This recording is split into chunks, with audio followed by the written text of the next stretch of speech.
Hello everyone and welcome back. My name is Ryan, Game Attack Dad, and today we are looking at the extremely powerful Samurai Spear build. This is an exceptional weapon that you may never have used, let alone heard of. It's called the Cross-Naginata. Samurais did use similar spears to this, called the Jumanji. They were straight based at the end, however this is a curved, but it still has the signature 3 blades. So let's get into this. The blade was so quick and simple to use. It focuses around the Ash of War, repeating thrusts, and its bleed based build. This is scaling off of Dex. We use Talismans that pair nicely with this build, which will go across further ahead in this video. The build made quick and light work of the Godskin duos, and we do throw in some PvP as well into this video to see how viable the build was. For our incantations, we are using the Howl Shibari. This increases all of our damage by 25%, but it does increase our damage taken by 30%. We pair that with the Golden Vow, which gives us an increase of 15% damage and all damage negation by 10%. We are using the Faith Knot tier within our physic, which grants us 10 Faith boost, which allows us to use the Howl Shibari and also helps us out with the extra Faith required for Golden Vow. We do also throw on Blood Flame Blade, which gives us a little boost of extra damage.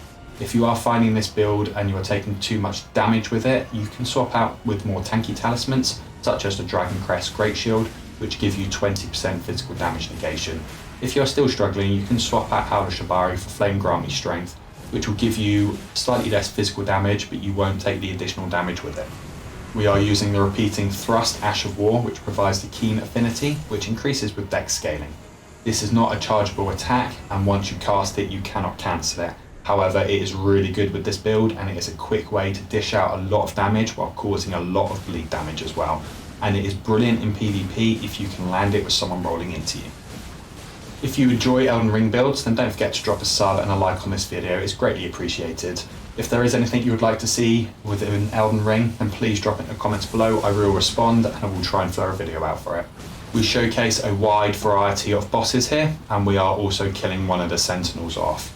Now, the base damage with this is insane, and once you get the repeating thrust off as well, you'll see the massive chunk of bleed damage that the bosses take. Now, if you are struggling a little bit with this build, try and get behind the bosses or your designated target. You find you do it's a little bit easier to land your hits. Now, we are about to shift over to some PvP very shortly, and I managed to get a really good fight. I did have a few fights that were a little bit difficult to do, but I eventually sussed out the weapon, especially on the PvP side, and how to work it. Now, when you are working the PvP side of it, you want to be one-handed only, don't roll dual-handed, because I was finding the attacks were a little bit slower. Could be me making it up, but as soon as I dropped down to one hand, I was landing the hits.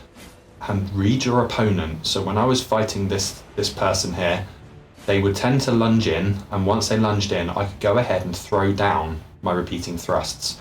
And you'll see it here, I think I hit around 1,200 damage with repeating thrusts as soon as they landed into me, and it absolutely decimated them to a point where they couldn't come back from it, they were dead. We won a few in a row, and then actually they went ahead and schooled us twice because they worked out my Ash of War, because obviously they'd seen it a few times and worked out what I was doing.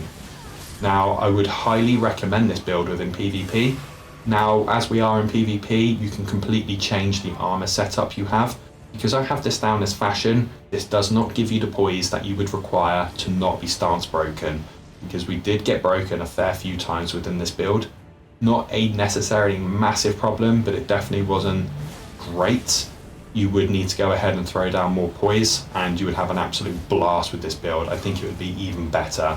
The bleed side of it is fantastic, almost like every single bleed build is within the game. This build overall I had an absolute blast with, and I just thoroughly enjoyed using a spear. You get a nice amount of range with the spear.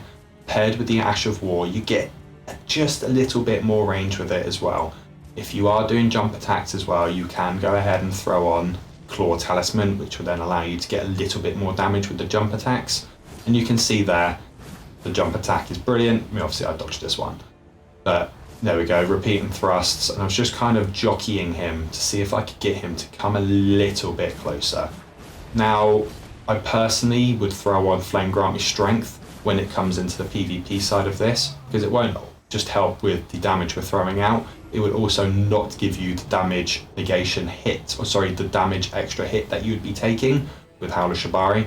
Now it does also depend on who you come up against, because not everyone in the game is going to let you pot up and buff up, because they know more damage is going to absolutely wreck them if it lands. Now the repeating thrusts, I would say you can almost one-shot someone if the Vigour isn't on the great side. If they're all running a slightly lower Vigour and less defensive talismans and armour, you are going to wreck them.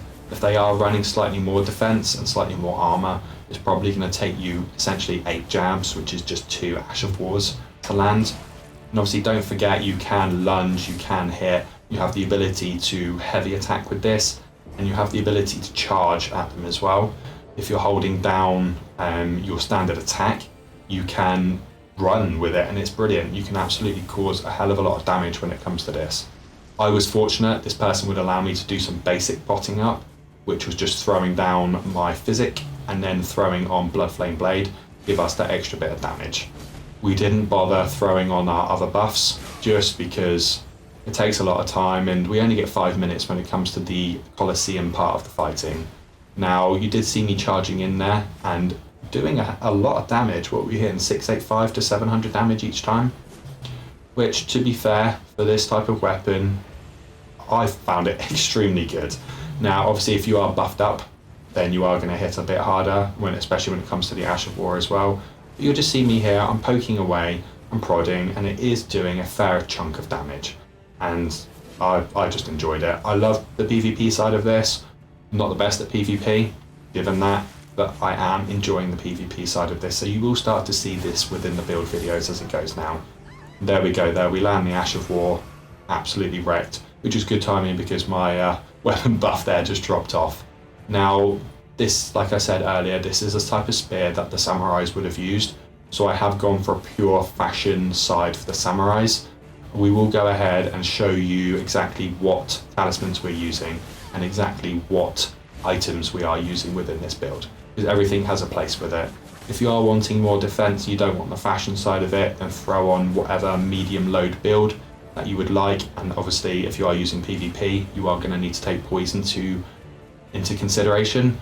But you can also counteract that a bit with the Bull Goat's Talisman, which will give you, I believe it's a 20% poise buff, which is fantastic if you are struggling, especially keeping on with a medium load, because our endurance isn't super high when it comes to this.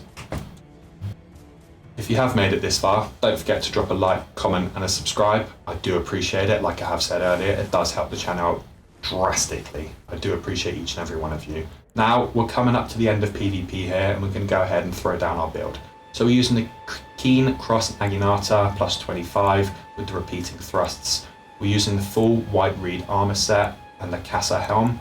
We've got the Spear, Talisman, Shard of Alexander, Rotten Winged Insignia, Millicent's Prosthesis, and within our Flask, we have the Faith Knot Crystal tier and the Opaline Hard tier. Now, damage negation, that's entirely up to you. I was using a cosplay side, so I wanted to have a little bit of a boost to my damage negation.